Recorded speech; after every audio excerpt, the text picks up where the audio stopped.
Hello, welcome to On Wildlife. I'm your host, Alex Ray. On this podcast, we bring the wild to you. We take you on a journey into the life of a different animal every week, and I guarantee you're going to come out of here knowing more about your favorite animal than you did before. Let's get started with another awesome episode. I can't wait because we have another special guest on the show. I got to talk to Huyen Nguyen, who's a field researcher for the organization Save Vietnam's Wildlife. And she's going to talk to me about a forest creature with some of the coolest adaptations in the animal kingdom, the pangolin.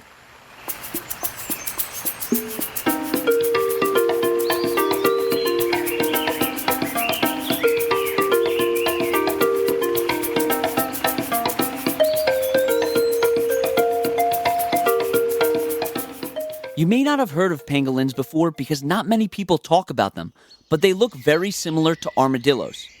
They have scales on their back that look like armor and a long pointed nose. And in my interview with Huyen, we're going to talk about these cool features.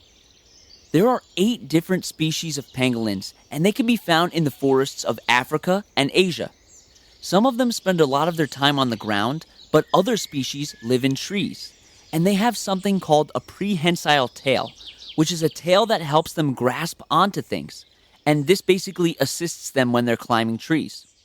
A lot of monkeys also have prehensile tails. Most other animals with tails, like cats, don't have prehensile tails. Because of their similar appearance to the armadillo and the anteater, a lot of people may think that they're the pangolin's closest relatives, but a lot of research into their DNA suggests that they're more similar to carnivores like cats and dogs. Because there's multiple species of pangolin, they're very diverse in their size. For example, the giant pangolin can weigh up to 70 pounds and be 4 feet long, while the black-bellied pangolin only weighs around 3 pounds and can get up to a foot long. And they've also been known to live for up to 20 years. It's hard to talk about pangolins without talking about their conservation. They are critically endangered and one of the most trafficked animals in the world. And we're going to get into more detail about this when I talk with Huyen. Pangolins are insectivores, meaning that they mainly eat ants and termites, and they find their prey by digging through anthills with their claws.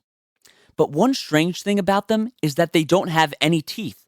Instead, they have these really long tongues that can get to around 10 inches long. And they swallow their food whole because they can't chew. They also swallow small rocks that stay in their stomach, and these rocks help break down the insects that they swallow. And because they live in forests, they have some predators like jaguars and large snakes. And when they come in contact with those predators, they have a few defense mechanisms. First of all, their scales are really tough to penetrate, so they curl up into a ball to protect themselves, and it's basically impossible to pry them open. Second, they also have scent glands that release a really horrible smell, like a skunk, if they get frightened. They also use scent to communicate with each other, but we'll get more into that when I talk with Huyen. Pangolins also reproduce relatively slowly, usually having only one offspring per year. And young pangolins will actually ride on their mother's back. I recommend you all go look this up because it's adorable. Okay, we're going to take a break. And when we get back, I'm going to be going more in depth about pangolins with our special guest, Huyen. Time for a trivia question. How many legs does a centipede have? Okay, this was kind of a trick question. Centipedes have different amounts of legs depending on the species and how many body segments they have. Some of them could have only 15 legs, while others can have over 170 legs. Okay, we're back. Here's my interview with Huyen. Hi, Huyen. How you doing? I'm good. Thank you. Good. Well, thank you so much for coming onto the podcast to talk about pangolins. I'm really excited. I'm excited too. Okay, so before we get into pangolins, can you just tell us a little bit about yourself? So I am working as research as the Vietnam wildlife, leading conservation in conserving pangolin in Vietnam. And before that, I have studied environmental science in my university. and I found my interest in the natural resource management. That's when and some opportunity that brought me to my first job as a program officer at a conservation organizations. At that time, I'm working on the preventing the illegal wildlife trade and pangolin along with tiger, bears, elephants, the most trafficked animal in the world, and also in Vietnam. That's great. Yeah, and there's like not a lot of people know about pangolins, so I'm really interested to see Yeah, to hear about them. And can you talk a little bit about Vietnam's wildlife and what their mission is and what you do there specifically? we aim to recover the population of endangered animal in Vietnam. So in the forest and protect the biodiversity of our countries. That's awesome. So when you look at a pangolin, you might think that it's kind of like an armadillo because of its outer shell. So what are some main differences between these two organisms? So the first and the most different thing that you can easily see in these two animals is the ear. Hmm. Like the armadillo has a large ear over above it has like a deer, while the pangolin they have a much smaller ears, and their ear is close to its eyes. And at the first glance, you may see that they also have the outer shelter, but actually their armor is a quite different. Like the armadillo, they have a bony shelter like a turtle, while the pangolin, their armor built up from um, their tough and overlapping scale.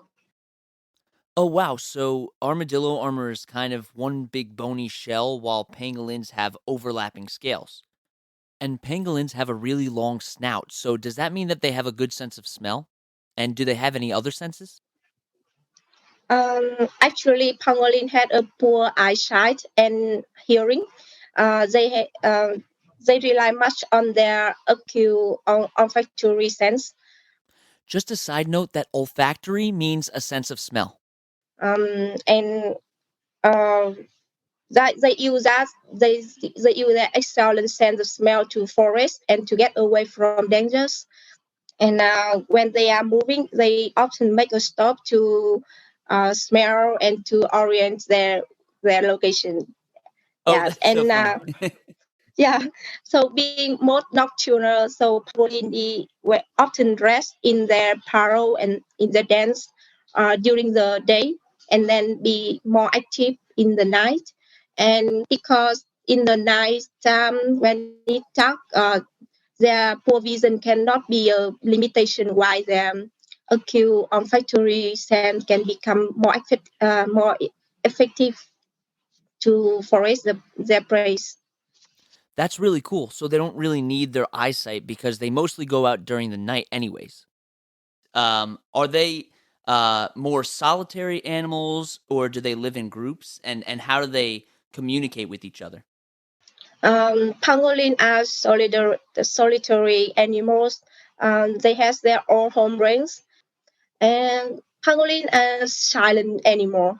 They they they rely on their sense-based social interaction that they leave their sense marks with a combination of the urines and secretions to demonstrate about their hair and sexual status. Um, Vi- uh, vocalization is limited to hiss and when they sniffle and yeah, when they often make this sound when they were threatened or when the male is try to approaching a female. Okay, so they communicate with each other by using scent glands and they hiss when they're threatened. Yeah, yeah. Pretty cool. Um, And going off of that last question, do they care for their young after they're born? I know you said that they live in burrows. So do they have they do their young live in the burrows with them? And what's their family dynamic like because they are solitary animals? Yeah, so only mother will take care of their offspring. She will let her young live in her burrow and feed her young until it can independently feed itself, forest food for itself. So the juvenile will go out of the burrow with its mother and be transported on the bay of her tail or sometimes on her back when she is foraging. And during this time, the mother will teach for her young how to find the food. And when the juvenile is um, grow enough and it can independently find food for itself, it will need to leave and find another territory for itself. That's interesting that the mother teaches them how to find food and they're kind of off on their own soon after that. Yeah, and interesting thing about the how pangolin forest the food. Besides the breaking the ant nest by using the four-foot claws, they also have intelligent way to find the food. Like when they find an ant nest, so they will erect the scale and let the ant climb on its body, and Really? then yeah, and and then when the ant is beneath its scale, it can quickly close the scale and then trap the ant inside. After that, it will jump into the water and then re-erect the scale to let the ant flash in the water and then consume the ants. That really shows how smart they are that they'll let the ant crawl on them and then they'll use the environment to their advantage. Yeah. Okay. So every species of pangolin is either endangered or close to being endangered right now. So how are they important to the ecosystems that they live in, and what are their biggest problems that they're facing right now? So pangolin are natural insect controller. Uh, their food are ants and termites. So basically, pangolin play an important role in ecosystem by contributing the regulation to ants and termites. And they also are prey of some carnivores such as leopards and lions. So they regulate insects and they're a prey species for other important animals. Yeah. Um, their behavior can impact on the rate of turnover of organic matter, aeration, uh, mineralization, and water infiltration rates. So I think they quite important for our ecosystem. Yeah, Um, absolutely. the most yeah. So pangolin now are one of the most trafficked animal in the world, and the high demand of them in China and Southeast Asia countries lead to an overexploitation of them in the forest. And people consume pangolin meat with the belief that they are rich of protein and nutrients and are good for their organ like kidney or liver, something Uh-huh. like that. And yeah, also pangolin scale are the often used in the medical application. Um, they are some ingredient of the traditional Chinese medicines. So when they become fewer and fewer, their price in the market is higher and higher. And that is the main drive for the overexploitation of the pangolin in the forest for people to hunt them and snare them for trade. Oh wow, that's really sad, and it just shows you said how important that they are to the ecosystem, and if they're lost, then that can almost break the entire food web down. Yeah. So how can all of us, like normal people, how can we stop the mistreatment of these animals and support their conservation? So I think the most important is that we need to change the people behavior in pangolin consumption by increasing their awareness about about this species, by reducing the demand of pangolins in the market, the wild population will not be threatened by overexploitation. And we then can build up the reintroduction program to recover their population in the place that they were locally extinct.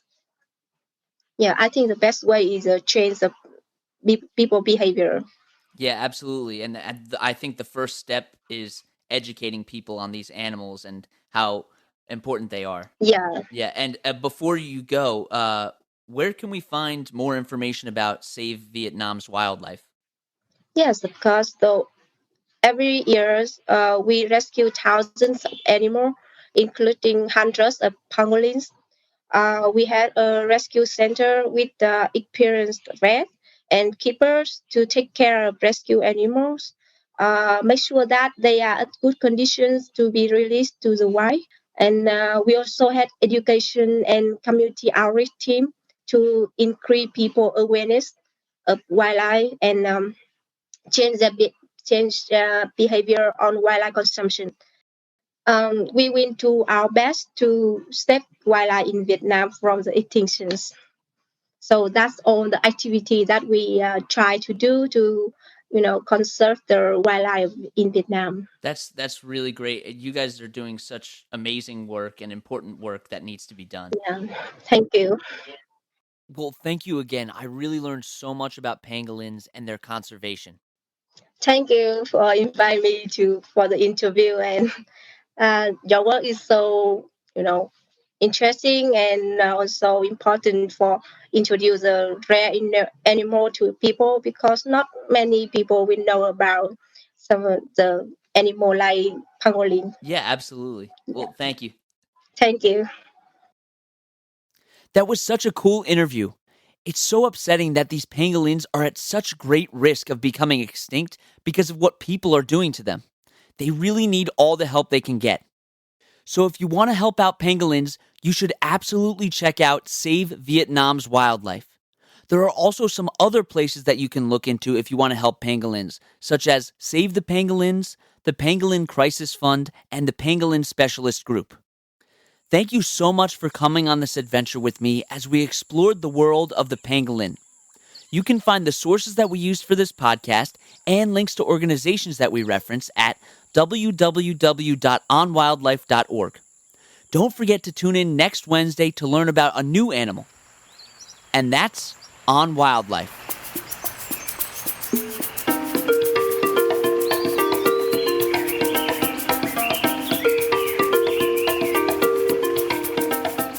You've been listening to On Wildlife with Alex Ray, brought to you every Wednesday.